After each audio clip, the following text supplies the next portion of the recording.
Hi everyone, welcome back to my channel. ನಾನಿಲ್ಲಿ ತಂದಿದ್ದೇನೆ ದೊಡ್ಡ ದೊಡ್ಡ ಪ್ರಾನ್ಸ್. ಇದರಿಂದ ಒಂದು ಒಳ್ಳೆ ಬಿರಿಯಾನಿ ಮಾಡುವ. ತುಂಬ ದೊಡ್ಡದಿದೆ ಇದು ನೋಡಿ. ಇದು ಒಳ್ಳೆ ಕ್ಲೀನ್ ಮಾಡಿ ತರಬೇಕು ಅದರ ಮೊದಲು. ಹಾಗೆ ಮ್ಯಾರಿನೇಟ್ ಎಲ್ಲ ಮಾಡಿ ಇಟ್ಟರೆ ಸೂಪರಾದ ಸುಲಭವಾಗಿ ಮಾಡುವಂಥ ಬಿರಿಯಾನಿ ಇದು. ತುಂಬ ಟೈಮ್ ತಗೊಳ್ಳೋದಿಲ್ಲ, ಈಸಿಯಾಗಿ ಮಾಡ್ಬೋದು.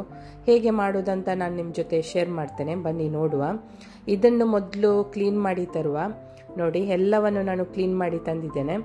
ಇದರ ಹಿಂದ್ಗಡೆ ಒಂದು ತಿನ್ ಅಂದರೆ ಅದು ಡರ್ಟಿ ಇರುತ್ತೆ, ಸರಿಗೆ ಥರ. ಅದನ್ನು ಮೊದಲು ತೆಗಿಬೇಕು ಸರಿಯಾಗಿ. ಇದಕ್ಕೆ ನಾನು ಹಾಕಿದ್ದೇನೆ ಮೊಸರು, ಮತ್ತು ಚಿಲ್ಲಿ ಪೌಡರ್, ಅರಸಿನ ಹುಡಿ, ಪೆಪ್ಪರ್ ಪೌಡರ್, ಮತ್ತು ಜಿಂಜರ್ ಗಾರ್ಲಿಕ್ ಪೇಸ್ಟ್, ಸ್ವಲ್ಪ ಗರಂ ಮಸಾಲ ಪೌಡರ್, ಇವೆಲ್ಲವನ್ನು ಹಾಕಿ ಮಿಕ್ಸ್ ಮಾಡಿ ಅಂದರೆ ಸ್ವಲ್ಪ ಅರ್ಧ ಗಂಟೆ ಆದರೂ ಮ್ಯಾರಿನೇಟ್ ಮಾಡಿ ಇಡಬೇಕು ಇದನ್ನು.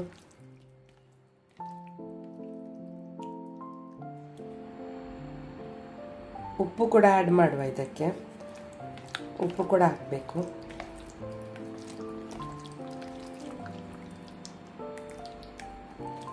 ರುಚಿಗೆ ತಕ್ಕಷ್ಟು ಉಪ್ಪು ಹಾಕಿ ಒಂದು ಗಂಟೆ ಇಟ್ಟರೆ ಒಳ್ಳೆ ಮಸಾಲೆ. ಇದು ನಾನು ಈ ಪಾಟಲ್ಲಿ ಮಾಡ್ತಾ ಇದ್ದೇನೆ, ಯಾಕೆಂದರೆ ದಮ್ ಕೊಡಲಿಕ್ಕೆ ಈಸಿ ಆಗುತ್ತೆ. ಅದಕ್ಕೋಸ್ಕರ ನಿಮಗೆ ಬೇರೆ ನಾನ್ ಸ್ಟಿಕ್ಕಲ್ಲಿ ಕೂಡ ಮಾಡ್ಬೋದು. ಇದಕ್ಕೆ ನಾನು ಹಾಕಿದ್ದೇನೆ ತುಪ್ಪ, ಒಂದು 2-3 ಟೇಬಲ್ ಸ್ಪೂನ್ ಆದರೂ, ಅಂದರೆ ಸ್ವಲ್ಪ ಜಾಸ್ತಿ ತುಪ್ಪ ಹಾಕಿದರೆ ಒಳ್ಳೆಯದು ಬಿರಿಯಾನಿಗೆ. ತುಪ್ಪ ಹಾಕಿ ಇದು ನಾನು ಈರುಳ್ಳಿಯನ್ನು ಮೊದಲು ಕಾಯಿಸ್ತಾ ಇದ್ದೇನೆ. ಬೇಕಾದರೆ ನಿಮಗೆ ಫ್ರೈಡ್ ಈರುಳ್ಳಿ ಅಂದರೆ ಫ್ರೈಡ್ ಆನಿಯನ್ ಇದ್ದರೆ ಒಳ್ಳೆಯದು, ಇಲ್ಲದಿದ್ದರೆ ಈ ರೀತಿ ತುಪ್ಪದಲ್ಲೇ ಫ್ರೈ ಮಾಡಬೇಕು. ನಾನು 3 ಈರುಳ್ಳಿಯನ್ನು ಫ್ರೈ ಮಾಡ್ತಾ ಇದ್ದೇನೆ. ಇದರಲ್ಲಿ ಸ್ವಲ್ಪವನ್ನು ಫ್ರೈ ಮಾಡಿದ ಮೇಲೆ ಅಂದರೆ ಬ್ರೌನ್ ಆದಮೇಲೆ ಸಪ್ರೇಟ್ ಇಟ್ಟಿದ್ದೇನೆ. ಮತ್ತೆ ಸ್ವಲ್ಪ ಇದರಲ್ಲೇ ಉಂಟು, ಇದು ಮಸಾಲೆಗೋಸ್ಕರ. ಇಲ್ಲಿ ನಾನು ಚಕ್ಕೆ ಮತ್ತು ಲವಂಗ ಹಾಕ್ತಾ ಇದ್ದೇನೆ. ನಾನಿಲ್ಲಿ ಸ್ವಲ್ಪನೇ ಯೂಸ್ ಮಾಡೋದು ಚಕ್ಕೆ ಲವಂಗ, ನನಗೆ ಅದರ ಸ್ಮೆಲ್ ಅಷ್ಟು ಇಷ್ಟ ಆಗೋದಿಲ್ಲ. ಮತ್ತು 2-3 ಗ್ರೀನ್ ಚಿಲ್ಲಿ, ಮತ್ತು 1-2 ಟೊಮೆಟೊ ಹಾಕಿದ್ದೇನೆ. ಒಂದು ಒಳ್ಳೆ ಹಣ್ಣಾದ ಟೊಮೆಟೊ ಹಾಕಿ ಸಾಫ್ಟ್ ಆಗುವ ತನಕ ಇದನ್ನು ಫ್ರೈ ಮಾಡಬೇಕು. ಒಳ್ಳೆ ಸಾಫ್ಟ್ ಆದಮೇಲೆ ಇದಕ್ಕೆ ಮ್ಯಾರಿನೇಟ್ ಮಾಡಿ ಇಟ್ಟ ಪ್ರಾನ್ಸನ್ನು ಹಾಕಿದರೆ ಆಯಿತು.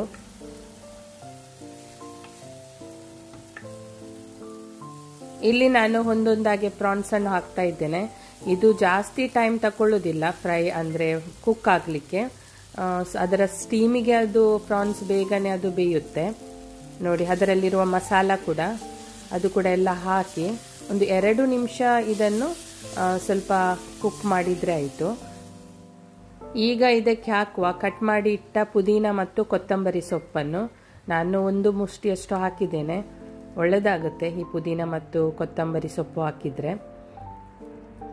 ಮತ್ತೆ ಸ್ವಲ್ಪ ನಾನು ಇಲ್ಲಿ ಲೆಮನ್ ಜ್ಯೂಸ್ ಅಂದರೆ ಸ್ವಲ್ಪ ನಿಂಬೆ ಹಣ್ಣನ್ನು ಹಿಂಡ್ತಾ ಇದ್ದೇನೆ.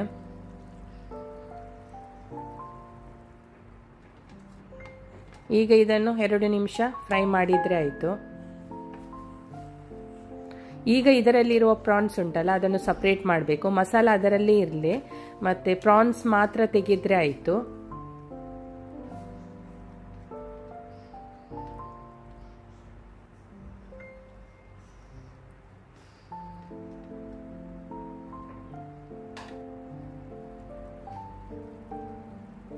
ಇಲ್ಲಿ ನಾನು ಬಾಸ್ಮತಿ ರೈಸನ್ನು ಸಪ್ರೇಟ್ ಮಾಡಿದ್ದೆ. ನೋಡಿ, ಅದಕ್ಕೇನು ಹಾಕಲಿಲ್ಲ, ಈಗೇನೆ ಬಾಸ್ಮತಿ ರೈಸನ್ನು ಬಾಯ್ಲ್ ಮಾಡಿ ಸ್ಟ್ರೈನ್ ಮಾಡಿದರೆ ಆಯಿತು. ಅದು ತಣ್ಣಗಾದ್ಮೇಲೆ ಆ ರೈಸನ್ನು ಈ ಮಸಾಲಕ್ಕೆ ಹಾಕಬೇಕು ಮತ್ತು ಸರಿಯಾಗಿ ಮಿಕ್ಸ್ ಮಾಡುವ ಇದನ್ನು.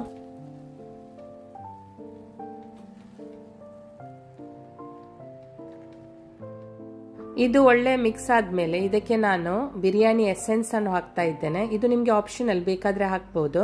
ಹಾಕಿದ್ರಂತೂ ತುಂಬ ಒಳ್ಳೆಯದಾಗುತ್ತೆ, ಅದರ ಬಿರಿಯಾನಿ ಪರಿಮಳ ಬರುತ್ತೆ. 1/4 ಚಮಚ, 1/2 ಚಮಚ ಬಿರಿಯಾನಿ ಎಸೆನ್ಸ್ ಹಾಕಿದರೆ ಆಯಿತು.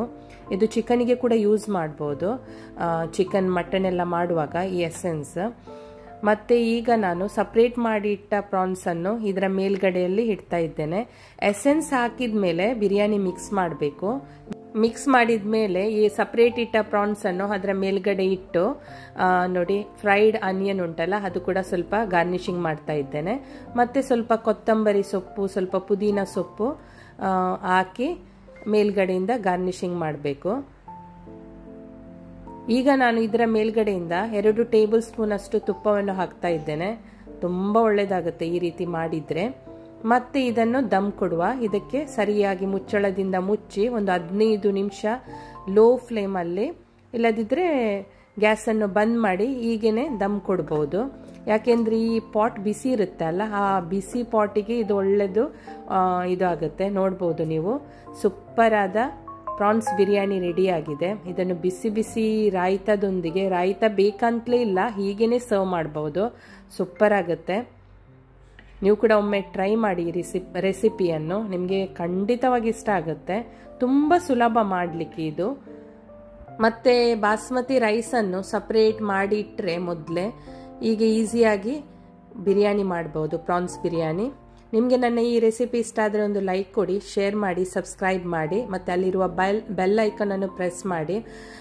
ಯಾವುದೇ ನಾನು ಹಾಕುವ ರೆಸಿಪಿ ನಿಮಗೆ ಬೇಗನೆ ತಲುಪುತ್ತೆ. ಇನ್ನೊಂದು ರೆಸಿಪಿಯೊಂದಿಗೆ ನಿಮ್ಮೊಂದಿಗೆ ಸಿಗ್ತೇನೆ.